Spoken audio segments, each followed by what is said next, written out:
নমস্কার, আমি ঋতুপর্ণা। চলুন আজকে শুরু করি একটা স্পেশাল রেসিপি। এখানে আমি 1.5 কেজি ওজনের মাটন বা খাসি মাংস নিয়েছি। এবার একটি ফ্রাইং প্যানে সাদা তেল গরম করে তার মধ্যে দারচিনি, বড় ও ছোট এলাচ, গোলমরিচ, স্টার অ্যানিস, লবঙ্গ, গোটা জিরা, সাজিরা, গোটা ধনে, জায়ফল, জয়িত্রী দিয়ে একসঙ্গে নেড়ে নেব। এর সঙ্গে দেব শুকনো লঙ্কা, চানা ডাল, তেজপাতা দিয়ে স্টিয়ার করে নেব।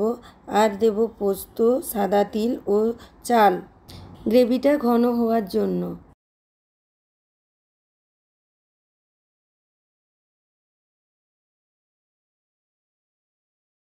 সাদা প্লেটে ঢেলে ঠান্ডা করব।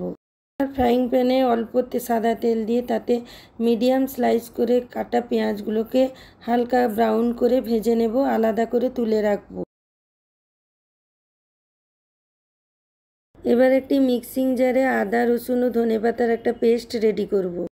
আর ওই কড়াতে অল্প সাদা তেল দিয়ে তাতে আদা রসুনের পেস্টটা দিয়ে দেব।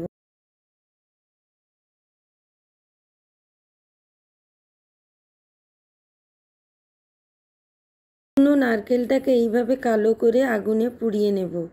জল গরম করে রাখবো।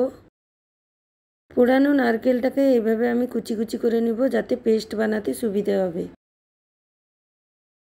ভেজে রাখা গোটা মশলাগুলোকে পেঁয়াজ ও নারকেলের সঙ্গে পেস্ট বানিয়ে নেব।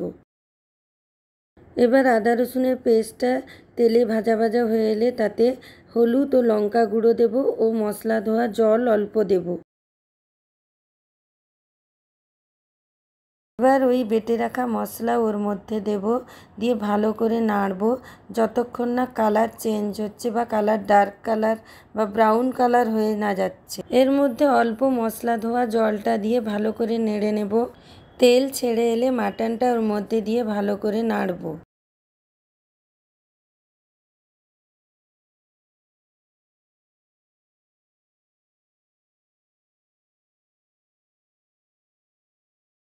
মাটনটা 80% সেদ্ধ হয়ে এলে ও তেল ছেড়ে এলে তাতে পরিমাণ মতো জল ও লবণ দিয়ে ঢাকা দিয়ে দিতে হবে। মাটনটাকে এভাবে ঢাকা দিয়ে দিয়ে কষবো। মাঝে মাঝে অল্প গরম জল দিয়ে নেড়ে নেব, যাতে মশলাটা লেগে না যায়। গ্যাসের ফ্লেমটাকে লো টু মিডিয়াম করে রাখতে হবে। রেডি আমার স্পেশাল মাটন রেসিপি। টেস্টের জন্য উপর থেকে ধনেপাতা কুচি ও লেবুর রস ছড়িয়ে দিন। ভাত, রুটি দুটোর সঙ্গেই এটা যাবে। স্পেশাল দিনে বাড়িতে অবশ্যই ট্রাই করুন।